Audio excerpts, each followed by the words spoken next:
കോഴപ്പട്ടികയിൽ മുഖ്യധാരാ മാധ്യമങ്ങളും. കേരളത്തിലെ 6 ഡസനോളം മാധ്യമ സ്ഥാപനങ്ങൾ കരിമണൽ കർത്തായിൽ നിന്ന് 3 കോടി രൂപ വീതം കോഴ കൈപ്പറ്റിയതായി സ്വാമി ഭാർഗവറാമിന്റെ വെളിപ്പെടുത്തൽ. കരിമണൽ കർത്തയിൽ നിന്ന് വീണാ വിജയന് കിട്ടിയതിനേക്കാൾ കൂടുതൽ വാങ്ങിയത് മുഖ്യധാരാ മാധ്യമങ്ങൾ. നക്കാപ്പിച്ച് വാങ്ങി മലിനീകരണ വാർത്തകൾ മാധ്യമങ്ങൾ മൂടിവെച്ചപ്പോൾ ലാഭം കർത്തയ്ക്ക്. CMRL കോഴയിൽ EDയും CBIയും വരുന്നു എന്ന് കേൾക്കുമ്പോൾ മുട്ടുവിറയ്ക്കുന്നത് കേരളത്തിലെ മുഖ്യധാരാ മാധ്യമങ്ങൾക്കെന്ന് ഡോക്ടർ ഭാർഗവറാം. CMRL കോഴ കേസിൽ ED അന്വേഷണത്തിന് നടപടി ആരംഭിച്ചതോടെ മുഖ്യധാരാ മാപ്രകളുടെ മുട്ടിടി തുടങ്ങി. കരിമണൽ കർത്തയിൽ നിന്ന് വീണാ വിജയന് കിട്ടിയതിനേക്കാൾ കൂടുതൽ തുക പല മാധ്യമ സ്ഥാപനങ്ങളും കൈക്കൂലി വാങ്ങിയിട്ടുണ്ട്. ആദായനികുതി സെറ്റിൽമെന്റ് ബോർഡ് രേഖപ്രകാരം 16 കോടി രൂപയാണ് മാധ്യമങ്ങൾക്ക് കോഴയായി നൽകിയത്.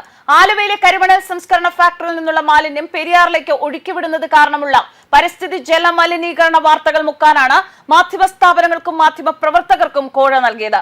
ഫാക്ടറിയിൽ മാലിന്യ സംസ്കരണ യൂണിറ്റ് ഉണ്ടെങ്കിലും പ്രവർത്തിപ്പിക്കുന്നത് ഏറെ ചെലവുള്ളതിനാലാണ് മാലിന്യം നേരെ പെരിയാറിലേക്ക് ഒഴുക്കിവിട്ടിരുന്നത്. നക്കാപ്പിച്ച വാങ്ങി മലിനീകരണ വാർത്തകൾ മാധ്യമങ്ങൾ മൂടിവെച്ചപ്പോൾ ലാഭം കർത്തയ്ക്ക്. മുഖ്യധാരാ മാധ്യമങ്ങളാണ് കർത്തയുടെ കോഴപ്പട്ടികയിൽ ഇടം പിടിച്ചിട്ടുള്ളത് എന്നതാണ് രസകരമെന്ന് ഭാർഗവറാം കുറിക്കുന്നു. പത്രമുത്തശ്ശിയുടെ ചാനൽ മേധാവി കർത്തയിൽ നിന്ന് കൈനീട്ടം വാങ്ങിയതായി പൊതുപ്രവർത്തകൻ ജോമോൻ പുത്തൻപുരയ്ക്കൽ യൂട്യൂബ് ചാനലിലൂടെ ആരോപണം ഉന്നയിച്ചതിന് ചാനലോ ചാനൽ മേധാവിയോ മറുപടി നൽകിയില്ല. മറ്റൊരു പത്ര ചാനൽ മുതലാളി സ്വന്തം പാർട്ടിക്ക് കൂടിയുള്ള സംഭാവന ഇനത്തിലാണ് കോഴ പറ്റിയത്. പള്ളിപ്പത്രവും പൈങ്കിളിപ്പത്രവും ദാരിദ്ര്യം പറഞ്ഞ കോടികൾ ഒപ്പിച്ചു. തിരുവനന്തപുരത്തെ ആസ്ഥാന പത്രങ്ങളും കോഴ കൈനീട്ടി വാങ്ങി. ED അന്വേഷണം ആരംഭിക്കുന്നതോടെ മാധ്യമ കോഴയും അന്വേഷണ പരിധിയിലാകും. കർത്തയുടെ ആശ്രിത മാപ്രകൾക്ക് മുട്ടിടി തുടങ്ങിയതിൽ അത്ഭുതമില്ലല്ലോ എന്ന് ഡോക്ടർ ഭാർഗവറാം ചോദിക്കുന്നു. രാഷ്ട്രീയക്കാർക്കും ഉന്നത ഉദ്യോഗസ്ഥർക്കും മാധ്യമ പ്രവർത്തകർക്കുമായി CMRL കമ്പനി കൈക്കൂലിയായി നൽകിയത് ഏകദേശം 100 കോടി രൂപ വരും എന്നാണ് കണക്കുകൾ. ഏകദേശം 25 വർഷത്തെ കണക്കാണിതെന്ന് കർത്ത തന്നെ ഇൻകം ടാക്സ് അധികൃതരോട് പറഞ്ഞിരുന്നു.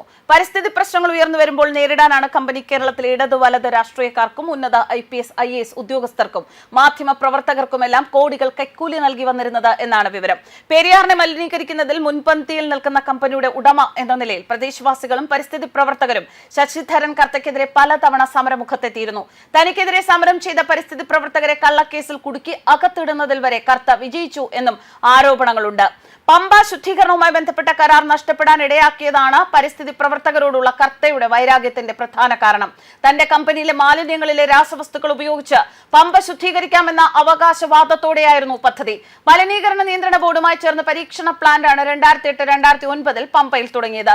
ഇതിന്റെ ദോഷഫലങ്ങളെക്കുറിച്ച് തുടർച്ചയായി വാർത്ത വന്നു. ഇത് ശ്രദ്ധയിൽപ്പെട്ട പരിസ്ഥിതി പ്രവർത്തകർ വിദഗ്ധരുടെ സഹായത്തോടെ അവിടെ പഠനം നടത്തുകയും അതിന്റെ അനന്തരഫലം സംബന്ധിച്ച് റിപ്പോർട്ടുകൾ നൽകുകയും ചെയ്തു.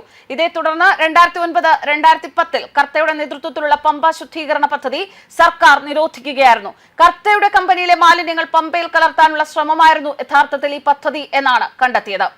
വീണയുടെ ഉടമസ്ഥതയുള്ള എക്സാലോജി 2014 ആരംഭിച്ചു എങ്കിലും വളർച്ച അതിവേഗമായത് 2016 പിണറായി മുഖ്യമന്ത്രിയായതോടെയാണ്. കമ്പനിയുടെ പ്രവർത്തനവും മെച്ചവും ഇടപാടുകൾ സുതാര്യവുമാണ് എങ്കിൽ വിവാദങ്ങൾ ഉണ്ടായതുകൊണ്ട് അടച്ചുപൂട്ടേണ്ട കാര്യമില്ല.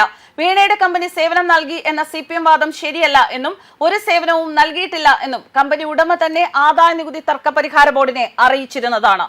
News desk കർമാനൂസ്.